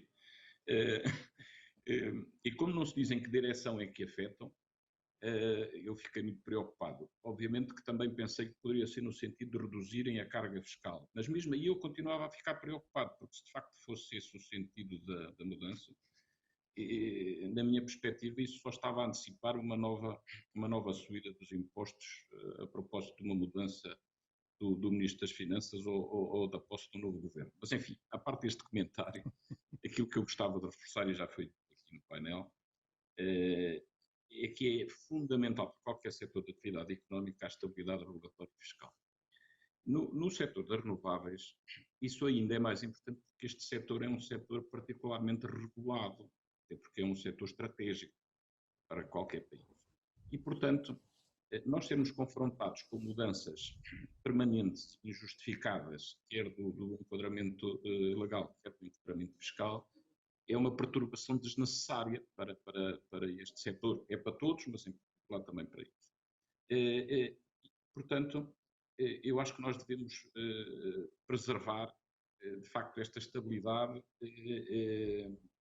da componente legislativa e da componente fiscal, porque ela é saudável. Independentemente disso, eu subscrevo também a sugestão que foi feita pelo Pedro Norton, de que, de facto, há aqui uma margem para ajustar a política fiscal a uma economia mais sustentável e em defesa do ambiente. Portanto, há trabalho a fazer aí. E essas são das tais mudanças que fazem sentido, valem a pena, devem ser discutidas, devem ser consolidadas, mas uma vez decididas, devem permanecer com a estabilidade adequada à realização dos negócios que depois elas acabam por suportar. Enfim, e era basicamente isto que eu tinha a dizer sobre isto. Álvaro, muito obrigado. Professor, só um comentário rápido a esta questão. O que é que lhe parece que o Governo tem que fazer ou o que é que deverá fazer na relação entre a fiscalidade, o equilíbrio regulatório e o impacto que isso pode ter no setor da energia renovável? Eu penso que isto é como um mecanismo de relojoaria e, portanto, nos mecanismos de relojoaria não se pode começar a mexer de forma avulsa. Tem que haver um estudo muito, muito profundo e na linha do que o Dr. Pedro Norton disse e que eu subscrevo, né? Nós precisamos de uma economia mais sustentável e, portanto, temos que introduzir mais e mais medidas de fiscalidade verde. Eu, curiosamente, no documento da visão estratégica propus o fim dos subsídios às energias fósseis e só isso foi logo uma convulsão, porque pode provocar a ruptura do paradigma. Mas nós precisamos de romper os paradigmas atuais. Eu penso que esse trabalho tem que ser um trabalho bem feito, no sentido de dar sustentabilidade ao setor, dar capacidade ao setor de gerar riqueza, de desenvolver o país, porque é indispensável para fazer a mudança da economia. E acho que isso também tem que ser ligado a uma questão que não discutimos muito, que é o preço do carbono. Se nós olharmos para o preço do carbono que existe no mundo só cobra um quinto das emissões. E é por isso que a eletrificação da economia tarda. E, portanto, a União Europeia também tem os seus mecanismos que devem ser reforçados num quadro global. Na diretiva europeia para a questão da energia, o próximo ano abre uma janela de oportunidade imensa para ligar à fiscalidade, olhar para o preço do carbono e ter-se muita atenção ao que os economistas chamam os design mechanisms, pôr a economia a funcionar no sentido da transformação. E não o contrário. O que temos hoje é altamente lesivo, porque quando continuamos a dar subsídios às energias fósseis, apesar de tudo o que se passa no planeta, que é absolutamente negativo e nocivo. E as pessoas não podem continuar a fingir que não se passa nada, porque senão vão bater com a cabeça na parede. Quer dizer, se continuar com o business as usual, não se revê a fiscalidade, não se estimula o desenvolvimento das energias renováveis, não se dá atenção ao preço do carbono, nós vamos ter situações cada vez mais dramáticas. E quando essas situações começarem a ocorrer, e atenção, tem a ver com a desertificação, nós já temos problemas de desertificação no Alentejo e no Algarve. Nós amanhã podemos ter problemas de escassez de água, nós podemos ter a transição climática a forçar todo o norte da África. E, portanto, as coisas têm que ser visualizadas de uma forma integrada. E se nós não entendermos que esta é a oportunidade das oportunidades, e se voltarmos logo que a pandemia passa ao business as usual, então é porque não aprendemos nada de nada. E eu espero que as autoridades portuguesas, o governo, e acho que todas as conversas que tenho tido estão cientes disso. Aliás, todo o programa, mesmo o documento da visão estratégica está desenhado e há um eixo transversal. Todas as transformações que se devem fazer no sentido de aprofundar a descarbonização, aprofundar a transição energética, aprofundar a sustentabilidade, proteger a biodiversidade, proteger o capital natural. E isso é absolutamente indispensável. E se olharmos só para o capital natural, nós temos no país, por exemplo, a nível da floresta, as pessoas no passado, até porque estava ligado ao Alentejo, tentavam denegrir o sobreiro. O sobreiro é das grandes coisas que nós temos no país. As plantações de sobreiro montado tem efeitos de regulação no ciclo hidrológico que são extremamente importantes. E cada tonelada de cortiça que é produzida sequestra 73 toneladas de CO2. E, portanto, isto tem que ser visto desde a energia, a sustentabilidade, a floresta, a ocupação do território, combate à desertificação, para termos soluções que funcionem. E atenção, as soluções que funcionam são aquelas que têm estabilidade económica, que geram riqueza. E mesmo estes ecossistemas têm que ser remunerados, como a aposta em energias renováveis deve ter estímulos muito claros. E não fazermos o contrário, porque senão estamos exatamente a ir para o caminho errado da história, não é? E é isso que eu espero que não suceda. Muito obrigado, não podia concordar mais consigo. Temos aqui algumas perguntas do público no slide que eu vou pedir a cada um dos participantes do debate. Iria começar aqui pela primeira. Como veem as principais empresas do setor a atual situação de escassez de rede e de atribuição de potência? Pedro, queres só fazer um comentário breve? Não, é evidente que neste momento é o ponto de constrangimento máximo para o desenvolvimento da energia renovável em Portugal, são os constrangimentos de rede. Este assunto já tinha sido uma evidência. Não, este assunto já foi abordado num painel que tivemos hoje. Pode a produção colocar-nos o resto das perguntas? Muito obrigado. A outra eu aproveitava para fazer ao Raul, se ele tem conhecimento. Tens noção de qual é que é a evolução prevista para PPAs na Ibéria? Pronto, são evoluções permanentes. É um mercado que está claramente a desenvolver-se. É, obviamente, muito mais líquido do lado espanhol. E, de facto, os produtos que estão usados em Portugal, a maioria do tempo são produtos espanhóis. Claro. E que, de facto, estão a fazer um hedging imperfeito da situação. Claro. Agora, enquanto os mercados ficam alinhados, não há demasiado problema, mas acho que seria benéfico para Portugal desenvolver estes mecanismos nacionais, enquanto ainda há um risco de desalinhamento dos dois mercados. Mas é um mercado que está a crescer em termos de volumes permanentemente. E espero que continue assim. É claro que o fim das tarifas garantidas para algumas das tecnologias renováveis em Portugal vai automaticamente forçar um desenvolvimento deste mercado, claro. Aumentar a liquidez e beneficiar a todos os jogadores. Bom, antes de passarmos à última intervenção, que o dia já vai longo, e de pedirmos ao Sr. Secretário de Estado de Energia, João Galamba, para fazer a sua intervenção, resta-me agradecer aos participantes deste painel, Rui Teixeira, Álvaro Brandão Pinto, Raul Filano, Pedro Norton. Professor Costa Silva, muito obrigado pela disponibilidade de tempo que tiveram para estar aqui hoje. Contamos convosco em próximas edições e passaríamos agora à intervenção do Dr. João Galamba.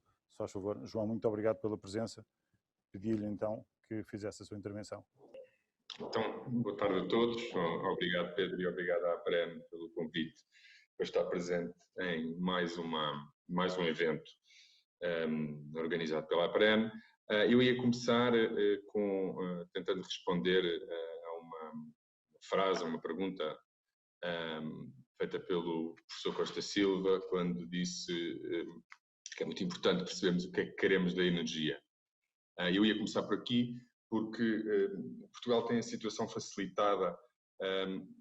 Acho que esta pergunta é evidente em Portugal. O que é que nós queremos da energia? Nós queremos que a energia seja, para além de um vetor de descarbonização, algo que permita uma extraordinária oportunidade para o desenvolvimento económico e tecnológico do país.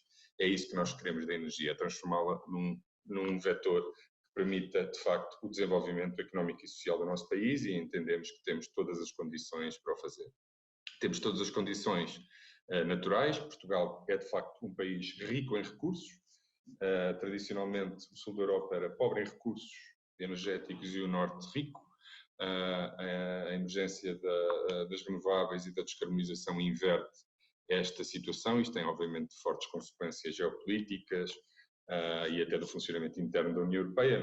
Não irei muito falar disso, mas é evidente que Portugal tem todas as condições para tirar partido disto, naturais e institucionais e conjunturais. Ou seja, o contexto que nós vivemos hoje permite, de facto, Portugal maximizar a sua vantagem natural nesta área. Como foi referido há pouco pelo professor Costa e Silva, vai haver um conjunto de alterações para o ano que nos poderão ser bastante favoráveis, mas há uma em particular que eu gostava de destacar, que é as notícias recentes sobre o reforço da ambição europeia na descarbonização, com novas metas para 2030. Ainda não estão definidas, temos a proposta da Comissão, 55%, mas incluindo os semidores. Temos agora a proposta aprovada pelo Parlamento Europeu, que, segundo sei, não inclui os semidores, e, portanto, é uma redução de 60%. Veremos como acaba. Uma coisa é certa, seja lá qual for a meta, ela será mais ambiciosa do que era há um ano. Isso é bom para Portugal, não é mau para Portugal. É bom para Portugal porque, obviamente, que todos os fatores de competitividade que Portugal já tem saem reforçados num cenário de aumento generalizado da ambição de descarbonização. Nós discutimos muitas vezes, ainda esta semana, um estudo da CIP sobre a carga fiscal, sobre as taxas, sobre tudo isso. Há muito um debate em Portugal em torno da competitividade fiscal do país. Há uma coisa que nós sabemos na área da energia e com as décadas que temos pela frente, com um objetivo firme de descarbonização por parte da Comissão Europeia, não é apenas um objetivo político, mas está inscrito na lei, e, portanto, é vinculativo nesse sentido. Tudo e qualquer ação que força Portugal, porque altera a competitividade relativa do país face aos restantes Estados-membros, não tem as vantagens que nós temos. Ou seja, se os países do leste têm taxas de IRC, por exemplo, mais baixas, para competirem com Portugal das renováveis, teriam que ter provavelmente taxas nulas, porque a vantagem competitiva de Portugal, ou no país como Espanha, é tão elevada que nos parece que finalmente Portugal pode ter um debate em torno da competitividade que verdadeiramente interessa, em vez de entrar numa discussão que só poderá ter como resultado uma corrida para o fundo, em que verdadeiramente ninguém ganha, porque se todos competirem em redução de impostos, o resultado final é apenas que os impostos em todo o mundo são mais baixos, e, portanto, há uma sangria fiscal, não um verdadeiro ganho de competitividade. Neste caso, passa-se o exato oposto. Portugal pode, de facto, ganhar sem ser contra ninguém. E o sul da Europa pode tirar partido dos seus fatores de competitividade sem o fazer à custa de ninguém. Não precisamos de uma corrida para o fundo, precisamos, isso sim, que os países mais competitivos invistam a sério e tenham o compromisso que já têm e que acredito que continuarão a ter com esta trajetória. Portanto, do ponto de vista económico, seja por vantagens naturais, seja por um contexto específico que vivemos hoje no mundo e na Europa, eu penso que todos os portugueses, e o Governo tem seguramente essa posição, só têm de estar otimistas. São excelentes notícias para Portugal e estas metas mais ambiciosas reforçam ainda mais a competitividade relativa do nosso país e serão, sem dúvida alguma, isso já está a acontecer em Portugal. Portugal tem uma enorme capacidade de atração de investimento direto estrangeiro nesta área, mas com metas mais ambiciosas, esse fluxo irá naturalmente aumentar, porque o capital procura, obviamente, os sítios onde a rentabilidade pode ser mais alta, e quanto mais competitivo for um país, tudo o resto constante, maior a rentabilidade dos investimentos nesse país quando comparados com outros. Queria agora falar um pouco sobre os planos em concreto que temos em várias áreas. Na eletricidade pretendemos, obviamente, continuar os leilões, mas estamos neste momento a avaliar a possibilidade do próximo leilão ter, ou na totalidade, ou uma parte significativa de superfícies não convencionais. Ou seja, incluir as barragens, estudar a possibilidade de incluir autoestradas, por exemplo, os separadores centrais de autoestradas, todas as superfícies não convencionais que possam, de alguma forma, ser utilizadas para instalar painéis solares, mas que não ocupem terrenos. Nós já temos cerca de 800 e tal megawatts licenciados antes dos leilões, 2 giga dos leilões, e agora dos acordos já temos 3 gigas e perspectivam-se mais alguns, e, portanto, acho que chegou a hora de começarmos a estudar alternativas, manter os leilões. Foram, quer o primeiro, quer o segundo, muito bem sucedidos, e, portanto, queremos, obviamente, alavancar na experiência e nos sucessos passados, mas queremos diversificar um pouco e estamos a avaliar essa possibilidade. No eólico, nós, como foi dito num painel anterior, pelo Ricardo Loureiro, do meu gabinete, a nossa aposta não será tanto leilões, será mais o repowering sobre equipamento. Compreendemos aquilo que o Raul disse sobre o fim da tarifa garantida sobre equipamento, poder diminuir um pouco o apetite dos investidores por este tipo de projetos. Veremos. Todas estas decisões, obviamente, têm que ser avaliadas. São realidades dinâmicas e, portanto, nós cá estaremos para fazer a avaliação devida. Se resulta ou não, ou se temos que tomar outro tipo de medidas. Mas estamos convencidos que, sim, que projetos de hibridização, repowering e sobre equipamento poderão avançar sem tarifas garantidas. No entanto, entendemos, foi aqui também referido pelo Pedro Amaral e por vários dos oradores, e é uma prioridade do Governo, sobretudo nesta fase, mais do que vamos agora, obviamente, transpor a RED 2 e a Diretiva do Mercado Interno, mas o objetivo agora é, sobretudo, aprimorar, melhorar alguns processos, alguma legislação já existente e não grandes revoluções legislativas. O quadro está relativamente estabilizado, obviamente que ainda há melhorias, e o licenciamento é uma grande prioridade. Nós queremos, na medida do possível, cumprir o que está previsto na RED 2, de 2 anos de prazo de licenciamento para novos projetos e 1 ano para alterações non-greenfield projects, portanto, alterações a projetos já existentes, e queremos, por um lado, simplificar procedimentos e tentaremos fazê-lo agora quando da apresentação da legislação que decorre da transposição das duas diretivas, da RED 2 e da Diretiva do Mercado Interno de Eletricidade. Tentaremos, na medida do possível, simplificar, melhorar e agilizar processos.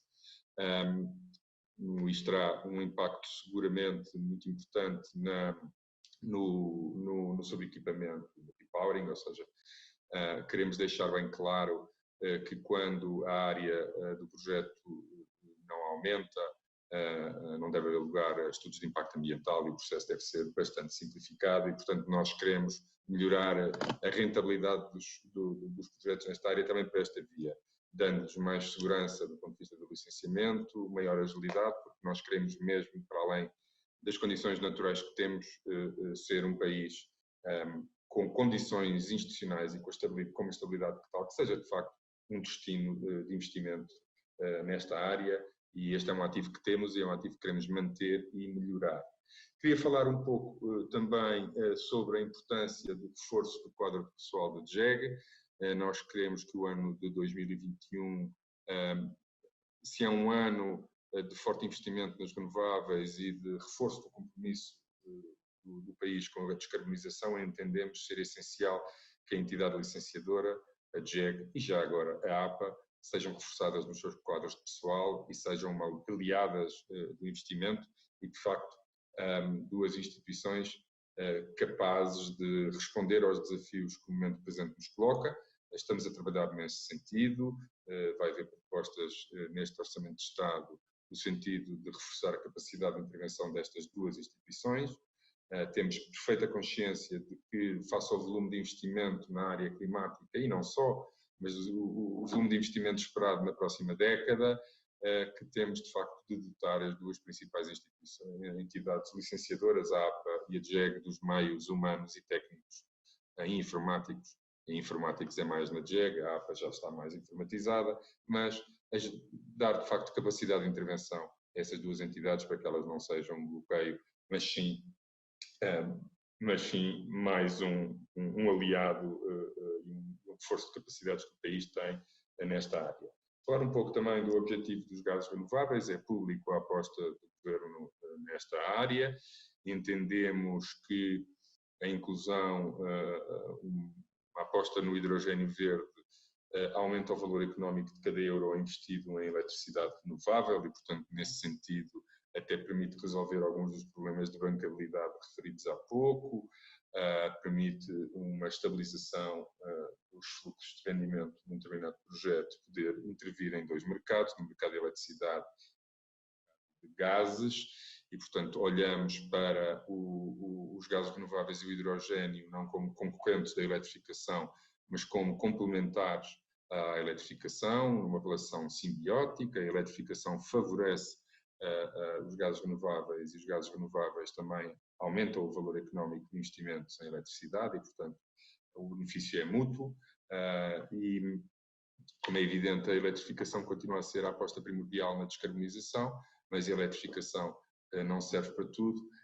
e continuará a ser necessário, seja combustíveis sintéticos, seja gases renováveis, num papel de complementariedade com a eletricidade. Pensamos que a inclusão de gases renováveis e do hidrogênio verde permite-nos ter uma visão mais completa do panorama energético nacional e, portanto, olhar de forma mais credível e com mais confiança para o cumprimento das metas de 2030 e a neutralidade carbónica prevista para 2050 com mais confiança e com mais garantias de efetiva eficácia nessa trajetória. Seria muito difícil, para não dizer impossível, sobretudo para a indústria e para o transporte pesado, a descarbonização assente exclusivamente na eletrificação. E as metas recentemente anunciadas, o reforço das metas recentemente anunciadas pela Comissão Europeia, tornam a descarbonização da indústria ainda mais urgente e, portanto, o papel do hidrogênio e dos gases renováveis na próxima década será provavelmente mais relevante e mais crítico do que aquele que previmos quando apresentámos a estratégia, mas a boa notícia é que com o PNEC, com as políticas que estão em curso e com a estratégia de gases renováveis, pensamos que Portugal tem as condições para responder a uma maior ambição europeia sem grandes ansiedades e, portanto, estamos a criar as bases para que Portugal possa, de facto, continuar a desempenhar um papel de forte liderança no contexto europeu nestas matérias. Queria terminar apenas falando um pouco mais sobre o autoconsumo e as comunidades de energia. Nós vemos, esta é uma realidade que o Governo quer promover e na qual está empenhado, para além da legislação que aprovámos e da portaria de isenção de CIEGs de 50% para o autoconsumo individual, 100% para o coletivo. Queremos mesmo apostar fortemente nas comunidades de energia e no autoconsumo, com particular ênfase para a indústria. Há uma grande oportunidade para a indústria portuguesa tirar partido das oportunidades que as renováveis lhes oferecem e, de facto, apostar a sério em investimentos desta natureza como forma de reduzir os seus custos energéticos e de acelerar as suas trajetórias de descarbonização. Vemos também o autoconsumo e as comunidades como devendo e podendo ser alargados aos gases renováveis. Aliás, a legislação aprovada prevê a produção também para autoconsumo, seja ele de natureza individual ou coletiva, e entendemos que há aqui um grande espaço para quer empresas da área de energia, quer empresas industriais ou parques industriais, tanto ao individual ou coletivamente, aparecerem aqui parcerias em torno das renováveis, seja na eletricidade, seja nos gases ou numa combinação dos dois, de parcerias frutuosas que possam, de facto, contribuir para o investimento, para a descarbonização e para o cumprimento das metas nacionais. Também iremos, quando transpusermos a diretiva, fizemos a transposição final da diretiva do mercado interno da RED 2, introduzir algumas melhorias na atual legislação do autoconsumo das comunidades. Este ano de 2020 foi sobretudo, ou tem sido sobretudo, um laboratório em que vamos apercebendo de algumas medidas positivas que tomamos nesta área, mas também das limitações e de algum melhoramento que é necessário fazer e, portanto, ter a oportunidade de, como vamos rever a legislação, vamos transpor as diretivas, será uma oportunidade também para introduzir algumas melhorias pequenas, mas que nos têm sido sinalizadas, quer por parte de instaladores, quer por parte de académicos. Estamos todos a aprender com isto, é uma área nova e, portanto, como dissemos quando apresentámos esta legislação, que o ano de 2020 ia ser um ano de aprendizagem, assim tem sido e, portanto, vamos agora aplicar os ensinamentos adquiridos durante este ano para melhorar uma lei que já nos parece bastante avançada, mas que ainda pode ter algumas melhorias. E, portanto, para terminar, dizendo apenas que vivemos, de facto, tempos extraordinários na energia e tempos extraordinários para Portugal, que tem aqui uma oportunidade única e que não pode perder, e tenho a certeza que todos, a Governo, a oposição também, porque penso que há aqui uma grande unidade nacional em torno da importância da descarbonização, pese embora uma certa votação hoje em sinal contrário no Parlamento Europeu, mas há um razoável consenso em torno destas matérias e, portanto, Portugal tem aqui uma oportunidade de ter uma década de ouro no seu desenvolvimento económico e o objetivo do Governo e a garantia que o Governo dá é que tudo fará para criar as condições para que esse desejo se torne numa realidade. E contamos, obviamente, com a APREN, com os seus associados, contamos com todas as empresas já presentes em Portugal ou que ainda não estejam presentes em Portugal para acompanharmos neste grande projeto. E contamos também, obviamente, com os consumidores e com todos os cidadãos, porque este é um projeto coletivo e precisamos de todos para que ele tenha sucesso. Muito obrigado. Sr. Secretário de Estado, muito obrigado pela sua intervenção. Resta-nos agradecer a todos os nossos convidados e à assistência que nos seguiu remotamente ao longo destes 2 dias. Foram 2 dias intensos, tivemos muitos temas, muita densidade de conteúdos. As gravações vão estar disponibilizadas em breve publicamente. Deixar aqui uma pequena nota que deveríamos ter informado no começo e que não informámos, é que cada um dos oradores irá receber a plantação de 10 árvores autóctones espalhadas por regiões protegidas em termos nacionais.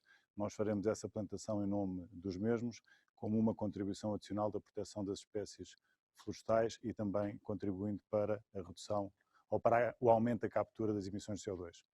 Resta-me encerrar o evento. Foi um gosto receber-vos aqui no Culturgest, neste novo formato híbrido, no qual tivemos a audiência remota a assistir em streaming e com oradores simultaneamente remotos e presenciais. Falámos de temas europeus, ibéricos e nacionais. Abordámos o impacto do Green Deal, que, como foi referido por um dos nossos oradores, o Green Deal é a agenda desta Comissão Europeia para o seu mandato. Abordámos a importância da criticidade da descarbonização como a ferramenta de excelência no combate às alterações climáticas e como recuperação, como vetor da recuperação económica, tanto europeia como nacional, bem como vetor da criação e desenvolvimento de um novo modelo socioeconómico europeu e nacional totalmente descorrelacionado do consumo intensivo de recursos naturais, entre eles o de maior urgência, a remoção dos combustíveis fósseis. Falámos do funcionamento do MIBEL em cenários de elevada penetração renovável e como esta realidade irá impactar o equilíbrio do sistema elétrico, o preço do mercado grossista de eletricidade, bem como os sistemas de armazenamento, e também como irá permitir o descomissionamento das restantes centrais nucleares a carvão e algumas ciclos combinados a gás natural, também já no curto prazo. Abordámos também o impacto que o acesso à rede elétrica de serviço público tem na concretização das metas do Plano Nacional de Energia e Clima 2030. Tivemos os pontos de vista da Direção-Geral de Energia e Geologia, da Associação Portuguesa do Ambiente, do operador da rede de distribuição e do operador da rede de transporte. Tivemos informação sobre as melhorias em curso referentes à simplificação do processo de licenciamento e visão do desafio que irá representar, quer para o operador da rede de distribuição, quer para o operador da rede de transporte, a figura do prosumer e a questão da bidirecionalidade dos fluxos da intensidade elétrica ou da eletricidade. A gestão do elevado número de pontos de geração e de pontos simultaneamente que são pontos de consumo, bem como a gestão de sistemas de armazenamento. Tivemos um painel sobre a importância da pequena escala e outros modelos de negócio para a descarbonização, e aqui foi levantado um conjunto de problemas que nós entendemos precisam de ser resolvidos, nomeadamente a nível regulamentar e de ligação à rede elétrica e serviço público. Foi também referido neste painel que o setor de pequena escala, autoconsumo e de comunidades de energia se encontra estagnado, não tendo possibilidade de ter reunidas as condições para poder continuar a sua atividade através da execução de projetos, estando efetivamente parado, com consequências reais e penosas ao nível do emprego e de eventuais potenciais falências de pequenas e médias empresas que precisam de ter projetos para alimentar as suas receitas. Discutimos um tema atual e polémico na sociedade portuguesa, o hidrogênio verde, no qual foram mencionadas as condições necessárias a serem criadas por forma a ser possível captar os 7 mil milhões de euros de investimento oriundos, realce, do setor privado, de empresas e famílias. Por fim, reunimos os CEOs das principais empresas de geração de eletricidade renovável nacional e o professor Costa Silva. Neste debate abordámos os principais desafios do setor elétrico e do mercado elétrico em Portugal. E termino referindo 3 ou 4 pontos que me parecem importantes. A descarbonização e a transição energética têm de ser para as pessoas e com as pessoas. A eletricidade renovável no centro da descarbonização contribuirá significativamente para a neutralidade carbónica e também para o desenvolvimento de uma sociedade mais consciente das alterações climáticas, como pilar socioeconómico fundamental da cidadania, através do aconselhamento referente à alteração de comportamentos, costumes e hábitos de consumo que esperamos sejam mais sustentáveis. Refiro também que os montantes de investimento necessário a ser realizado pelo setor privado, realço, nomeadamente também famílias e empresas necessários à implementação do Plano Nacional de Energia e Clima e à Estratégia Nacional para o Hidrogênio Verde até 2030, requerem um investimento que no mínimo rondará os 25 mil milhões de euros. E é importante realçar que a captação deste investimento para Portugal em condições favoráveis à economia nacional, aos cidadãos e aos consumidores de eletricidade requer que haja fundamentalmente uma estabilidade regulatória e um alinhamento claro entre a política energética e a política fiscal. Devem ser dados sinais claros e incentivos na direção certa rumo à neutralidade carbónica em 2050. O tema da geração de eletricidade renovável no centro da descarbonização pretende também mostrar a imperiosa necessidade de reforçarmos o combate às alterações climáticas, começando pela descarbonização do setor e sistema energético europeus e nacionais. Agradecendo aos oradores, público em casa e nos locais de trabalho, e aos moderadores, em especial à equipa da APREN e à equipa de produção que tornaram este evento possível, agradeço também a todos os que tiveram a paciência para nos aturar nestes 2 dias de trabalho. Muito obrigado, muito boa tarde e até à próxima.